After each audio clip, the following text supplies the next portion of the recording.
નમસ્કાર મિત્રો, Gujarati પોસ્ટના daily current અફેર્સમાં હું આપનું હાર્દિક સ્વાગત કરું છું। આજનો દિવસ છે 16 જુલાઈ 2025 અને 16 જુલાઈ 2025ના દિવસે જેટલા પણ પરીક્ષાને લક્ષી જેટલા પણ મહત્વના પ્રશ્નો છે એની આજના કરંટ અફેર્સમાં આપણે ચર્ચા કરીશું।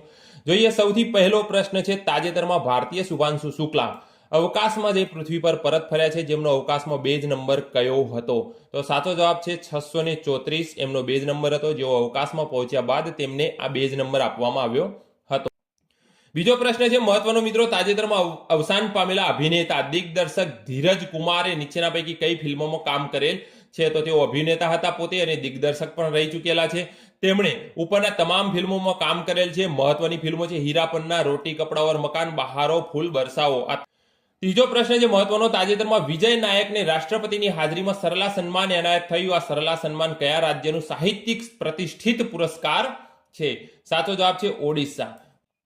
ચોથો પ્રશ્ન છે આજના કરંટ અફેર્સનો મહત્વનો છે, ભારત તાજેતરમાં ભારતે કયા દેશના નેતૃત્વમાં તાવીજ સેબર બહુરાષ્ટ્રીય લશ્કરી કવાયતમાં ભાગ લીધો? તો વિજ્ઞાન અને ટેકનોલોજીમાં મહત્વનો પ્રશ્ન બની શકે છે મિત્રો। તો ઓસ્ટ્રેલિયાના નેતૃત્વમાં તાવીજ સેબર બહુરાષ્ટ્રીય લશ્કરી કવાયતમાં ભાગ લીધો।